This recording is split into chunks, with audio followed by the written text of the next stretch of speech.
Iran में बिगड़ती परिस्थितियों का फायदा उठाने के लिए अमेरिका ने बड़े ही स्ट्रेटेजिक तरीके से अपना carrier strike group USS Abraham Lincoln gulf of Oman में डिप्लॉय करने के लिए रवाना कर दिया है। और ये ट्रम्प का कोई अचानक लिया हुआ निर्णय नहीं है, बल्कि एक सोची समझी रणनीति का हिस्सा है, जिसकी नींव पिछले साल इसराइल ईरान के बीच हुए वॉर में रखी गई थी।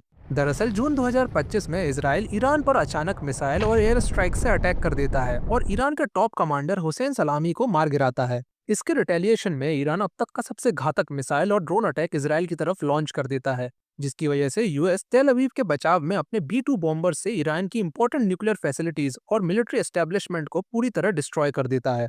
और ईरान को बैकफुट पर आकर 24 जून 2025 को यूएन ब्रोक्ड सीज़फायर एक्सेप्ट करना पड़ता है। पर कहानी यहाँ खत्म नहीं होती है। कुछ ही दिनों में अमेरिका और उसके एलाइज ईरान पर हैवी सैंक्शंस इम्पोज कर देते हैं, ताकि ईरान सपने में भी अपने न्यूक्लियर प्रोग्राम को रिवाइव करने की कोशिश ना करे। इन सैंक्शंस ने ईरान की पूरी अर्थव्यवस्था को बुरी तरह से तोड़ दिया। अब ना ईरान अपना तेल डायरेक्टली किसी को बेच सकता था और ना ही किसी वैश्विक संस्थान से कर्ज ले सकता था, जिसकी वजह से ईरान की ऑलरेडी वीक करेंसी रियाल पूरी तरह से कोलैप्स कर जाती है। और आम जनता रियाल को छोड़ के हार्ड एसेट्स लाइक गोल्ड और डॉलर की ओर भागने लगते हैं।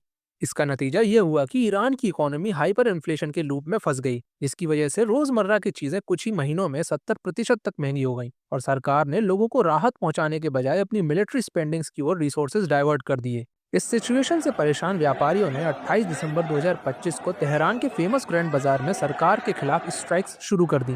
बट जनवरी फर्स्ट वीक में इन स्ट्राइक्स ने प्रोटेस्ट का रूप ले लिया और ईरान की आम जनता देश के बदहाल हालातों से परेशान होकर ईरान के सुप्रीम लीडर अयातुल्ला खमानी के तानाशाह सरकार को हटाने के नारे लगाने लगे। इन प्रोटेस्ट को सप्रेस करने के लिए खमानी सरकार ने अपने ही देश के लोगों पर गोली चलाने तक के आदेश दे दिए और प्रोटेस्टर्स को चेतावनी दी कि अगर वो पीछे नहीं हटते हैं तो उन्हें डेथ पेनल्टी की सजा तक हो सकती है। और अब यूएस ये आरोप लगा रहा है कि ईरान की सरकार अपने ही लोगों का मास एग्जीक्यूशन कर रही है और दुनिया की सबसे ताकतवर शक्ति होने के नाते ये हमारी मोरल ड्यूटी है कि हम ईरान की जनता को तानाशाह के अत्याचार से बचाएं, और इसीलिए हम अपनी नेवी पर्शियन गल्फ में डिप्लॉय कर रहे हैं।